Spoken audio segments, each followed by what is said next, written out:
को जानने की यात्रा संसार की सबसे महत्वपूर्ण यात्रा है।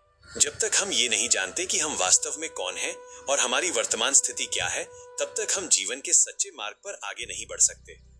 ये विषय इसलिए भी जरूरी है क्योंकि खुद को समझे बिना हमारा सारा परिश्रम दिशाहीन रहता है। खुद को जानने का अर्थ है अपनी आदतों, सोच और व्यवहार को गहराई से समझना। सबसे पहले अपनी स्थिति की जांच करना आवश्यक है। विशेष रूप से ये देखें कि रोटी, कपड़ा, मकान और अपनी नौकरी जैसे जरूरी कामों को पूरा करने के बाद जो समय बचता है, उसे आप कहाँ खर्च करते हैं? क्या वो समय केवल फालतू की बातों और मनोरंजन में निकल जाता है, या आप उस समय का उपयोग शांत बैठकर खुद को समझने और जीवन के सच को खोजने में करते हैं? बचे हुए समय का सही इस्तेमाल ही ये बताता है कि आप जीवन में कितने गंभीर हैं। अपनी मानसिक स्थिति को परखना भी बहुत जरूरी है। जो व्यक्ति अच्छी बातों और ज्ञान से दूर भागता है, वो वास्तव में मूर्छा यानी गहरी नींद में है।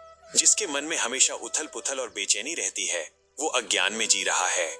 जो व्यक्ति शांत और सुखी जीवन जी रहा है, उसने ज्ञान की समझ पाली है। लेकिन जो व्यक्ति सुख और दुख दोनों में एक जैसा रहता है और विचलित नहीं होता, वही वास्तव में पूरी तरह जागृत है। यदि हम अपनी इस अवस्था को पहचान नहीं पा रहे हैं, तो इसका मतलब है कि हम अपना जीवन बेहोशी या मूर्छा में काट रहे हैं। इसके साथ ही अपनी बुद्धि को भी समझें। जड़ बुद्धि वाले वे हैं जिन्हें सही बात समझाने पर भी समझ नहीं आती। सामाजिक बुद्धि वाले वे हैं जो केवल दुनियादारी और अपने काम से काम रखते हैं। जिज्ञासु बुद्धि वाले वे हैं जो अपने फायदे के लिए नई नई बातें सीखना चाहते हैं। इन सबसे ऊपर प्रज्ञा बुद्धि है, जो केवल सत्य और मन की शांति की खोज करती है। यहाँ भी यदि हमें अपनी बुद्धि का पता नहीं है, तो हम मूर्छा में हैं। अपनी सामाजिक स्थिति को भी देखें। क्या आप अकेले रहकर खुद को सुधार रहे हैं या किसी अच्छे समूह से जुड़े हैं?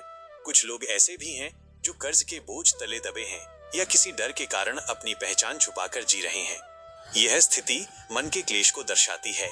इन सब बातों के प्रति जागरूक न होना ही मूर्छा है। अंत में अपनी मान्यताओं को पहचानें। क्या आप शैव, शाक्त, वैष्णव, स्मार्त परंपरा को मानते हैं या अद्वैत यानी उस परम शक्ति के साथ खुद को एक महसूस करते हैं? यदि हम अपनी आस्था और मार्ग को लेकर भी स्पष्ट नहीं हैं, तो हम केवल मूर्छा में जी रहे हैं। इसके साथ ही हमें ये बिल्कुल साफ पता होना चाहिए कि हमें जीवन में क्या करना है और क्या कभी नहीं करना। वे कौन से काम हैं जिन्हें हम हर हाल में पूरा करेंगे, और वे कौन सी गलतियां हैं जिनसे हम खुद को दूर रखेंगे। यह चुनाव ही हमें पशु से मनुष्य और मनुष्य से जागृत पुरुष बनाता है। बिना इस समझ के मनुष्य केवल परिस्थितियों के हाथ का खिलौना बना रहता है। साधकों के लिए अभ्यास हेतु प्रश्न 1।